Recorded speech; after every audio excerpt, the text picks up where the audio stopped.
there, this is Linda, and in this video I'm going to share something a little bit different than what I normally do, and I'm going to share with you my planner lineup for 2022.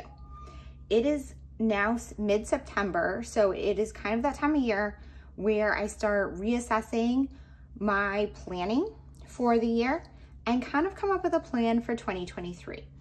I don't share as much of my planner stuff online as I do my scrapbooking, but I am very into planning. It is something I have done on paper as long as I can remember. In the past, I've used a variety of different planners and bullet journaling throughout the years, and I kind of switch here and there. I go through phases where I like certain things and then I switch it up. I do always keep at least one paper planner though. That is something that I'm very consistent with.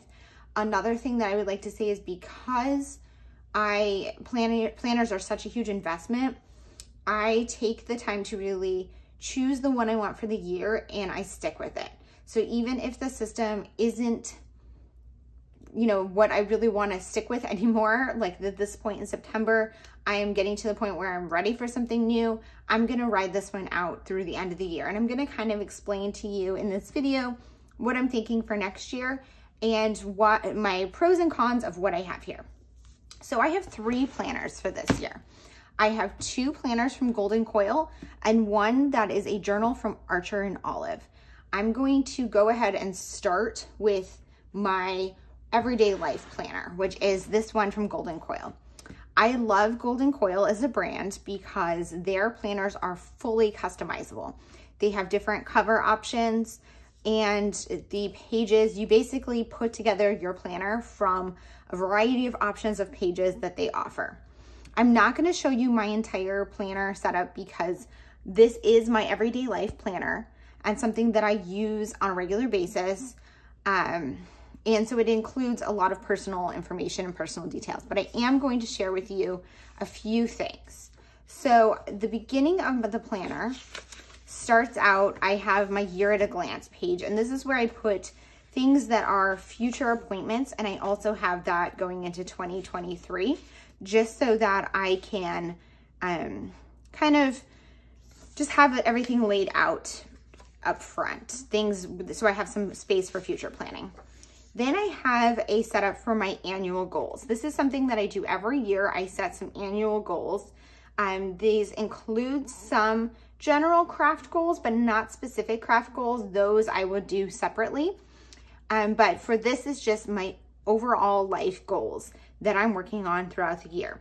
I check back in on these goals periodically throughout the year. I try to do it once a month, but that's generally kind of my original setup for my annual goals. And then from there, I'm going to jump into the monthly content.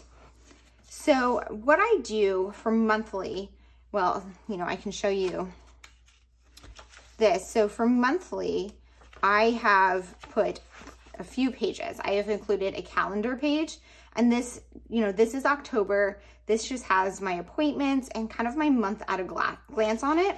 I don't decorate this planner a ton, but I do like to keep it a little bit aesthetically pleasing. I might add a little bit of color and stamping, but it's not really a memory planner. This is more of a functional planner. Then I have a page for my goals for the month. And then after that, I have a blank grid spread before it goes into my weeklies.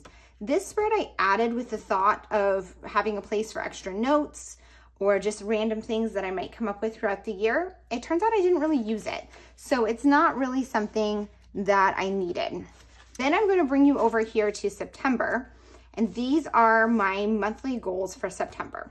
So basically what I do when setting my monthly goals, I set up, you know, I just kind of put a title for the month, because as you can see, these goal pages, when you have the blank goal pages here, they don't have a specific month on them, because this is a page that I just assigned where I wanted it in the book, but they're not personalized. It's all of these pages are going to look the same. So you could do a book of just this page if you want. But I use this for monthly goals, and it has a place for yearly, monthly, weekly, and daily on it. And I do this once a month. So at the top here, I put my month, and I've been adding some sort of quote or just kind of inspirational thing at the top. I pull from my annual goals for this spot, and I put some of my things that I want to make my focus this month. And then I break down some areas of my life. I've covered up some for privacy, but I will break them down into smaller goals. So for example, for my health and body this month, I want to work on getting back into Pilates. I want to work on my hair care. I want to prioritize my mental health. I want to plan daily. I want to give myself more regular manicures and pedicures, and I want to make sure I'm drinking enough water. So I will throughout the month kind of check in with these and make sure that I'm on track with them. These weekly goals, these are things that I want to accomplish, not on a daily basis, but more frequently than that. And so I just put them here and kind of check off, making sure that I'm staying on top of them. My daily goals here, these are things that I'm tracking. These are just trackers. So these are things that I care about when I did it, and I want to try to make sure I do it either daily or things that I just want to see when I'm doing them, right? I have that blank grid page, and then I'm going into my weekly calendars. So these you can see they're messy, but this is the spread that I've gone with. I have on this side is a calendar where I can put in my, I'm just going to kind of flip through a few of them, but I can put in the schedules for each day.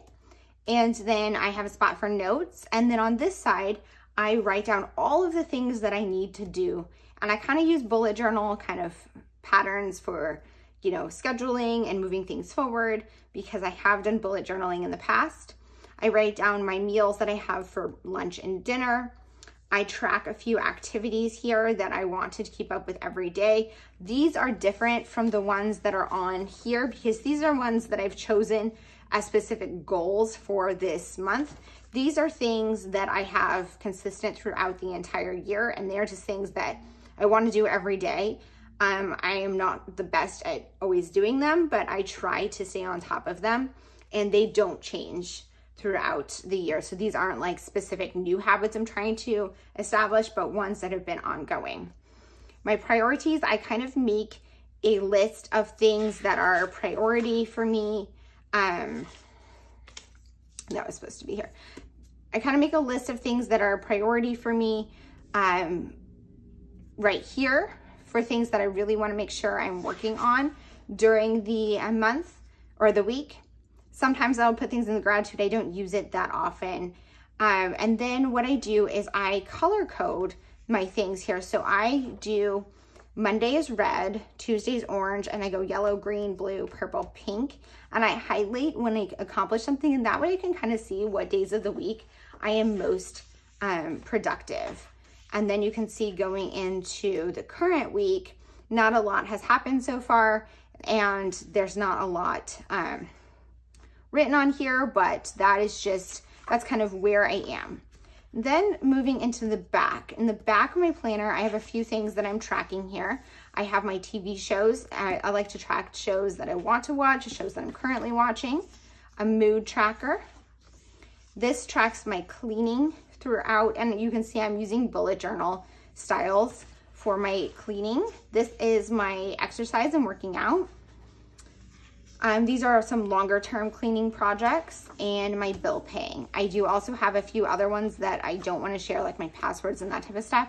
And then I have this one, which is kind of a overview of the things I want to do in my daily planning, my weekly planning, and my monthly planning. And then I have some extra kind of notes pages in the back. So I did really enjoy this planner. I am not going to be using Golden Coil for my main planner again next year, and I'm going to get into that in a minute. What I have in addition to this is I find that I do a lot of daily planning, and for that I have been using a bullet journal. And here is my daily planning bullet journal. My days are, I kind of use, you know, a similar format most days. You can see I have kind of a setup that I do, and I don't do it every day. You can see I've got Tuesday, then I go Monday, Thursday, Saturday, Sunday, Monday, Thursday. So you can see it's kind of the days that I get around to it, I do it. I like having a daily planning system. When I first started the year, I wasn't going to do daily planning, and it just got unmanageable. I have such long lists, and sometimes I really just need a daily list. So what I was doing was kind of creating a sticky note list, and it was a mess. So what I decided was I'm going to use this alongside this. And while I do like that, this is a lot. This right here is a lot to need for my planning. I want one book. So what I decided for next year is I'm going to be using the Hobonichi Cousin, and I will do a separate video with my 2023 setup, but that Hobonichi Cousin is going to take the place of both of these books, and it is a much smaller journal. Here's the planner that I got. I have not yet set it up, but you can see here, this is going to take the place of both of these. It is smaller, the paper is much thinner, but it has in here, you know, it has monthly, it has weekly, it has daily, and then it has space for, you know, monthly goals and other things in the back, where I think that this planner can fulfill all of the needs of both of these planners and be a much more condensed version. And I will share more of my setup in there and kind of how I'm using it, either closer to the year or actually in January after I've started using it, so you can kind of see how it's working for me. Or maybe I'll do both. Let me know in the comments what you would prefer, a setup in December of my Hobonichi Cousin to see kind of what I'm going to do, or a after the pen kind of towards the end of January, or if you'd like to see both. My next planner that I have is my craft planner. So in addition to my regular everyday planning, I do keep a craft planner. My craft planner for this last year, I also made from Golden Coil. And basically in here, I have everything related to my scrapbooking and other crafts, and related to my Instagram and YouTube. I need something to keep that on track, to manage my posting, to manage my projects, and just make sure that I am doing everything I want to do. If I didn't have an Instagram and YouTube, I'm not sure I would have a totally separate planner. I might have it in my other planner, but I'm not sure, because I do really like setting craft goals and being on top of that as well. So that is, you know, another piece of this planner. It kind of includes both. So each month I didn't have anything in the front for annual goals, and that's something I'm going to change in the future. But each month I set up my monthly calendar, which you can see this is the same format as was in the other planner. But for this one, I am showing kind of everything I posted. I have Instagram posts, YouTube posts, Reels, and all of that kind of on here to track what my schedule is. And I put this after the fact. So this is what I actually posted, and I track some stats. I don't pay a ton of attention to my follower information, because, you know, I'm really trying to be consistent, have more engagement, and, you know, do what I love and share what I love. But it is important to kind of see that to make sure that I'm on the right track. And then I set my monthly goals. And here you can see these are my August goals. I have shared my goals on my YouTube before. I will possibly in the future share a YouTube video, if you guys are interested, that goes through my overall plan for the month and like setting this up. Let me know in the comments if that's something you would like to see. But for right now, you know, this is what my goals are. And I'm gonna move forward to September. So you can see sometimes I do a little more creative, sometimes a little less. For September, I haven't fully filled everything out because it is the middle of September. I am still kind of working on some of these things, and some of the stuff I didn't want to share on the internet because I'm not allowed to share it yet. But I kind of have broken down my scrapbooking projects into different bigger projects and smaller pieces that I want to work on. I have another page in here for the financial side of my Instagram and my crafting, and so I'm not going to share that. And then I have this page where I track, so this page is kind of for notes, and then this side is where I track my project life cards, so whether or not I'm buying, or all the ones that I buy that come into the house and all the ones that I use. And I want to try to use more than I've bought. So it is now September, and I have purchased 137 more cards than I have used. And I want that number to be really in the negatives, but I'm trying to keep it as low as possible. I also put on here, you know, the projects that I've accomplished during the month that have gone into my tracking, and then stamp sets that I purchased. So I have purchased or been given 33 stamp sets during the year, which is a lot. And I'm trying to keep both of my stamp organization. I have not put 33 into my organization during the year, so that is not a great place. Then I have used the exact same layout here as I have for my other planner. And in this one, I put on here, so you can see, let's see. Here is kind of future spread.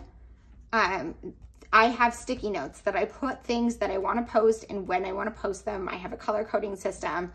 And this is kind of, you know, what I want to do going forward. Once I actually do it, I get rid of the sticky note and I write down on it. So if I say I'm going to, this is the video I'm filming right now.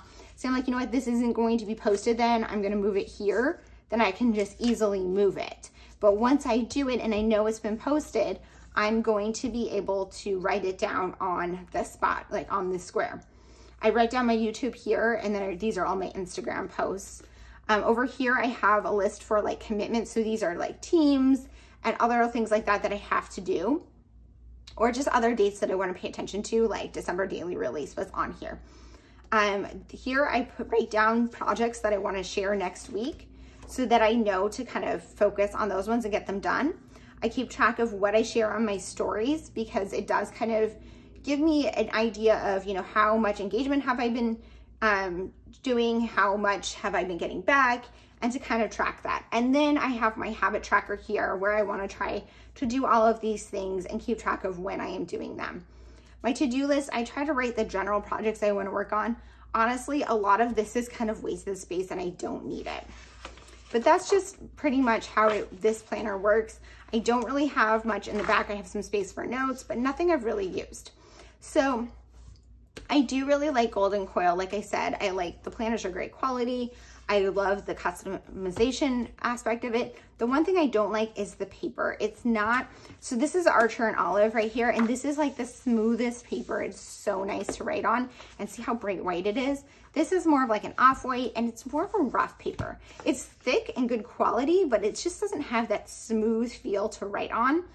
And so that is one of my biggest complaints of Golden Coil. That said, I was trying to find another planner to take the place of this for 2023, and I really can't find one that is going to serve as good of a purpose for me.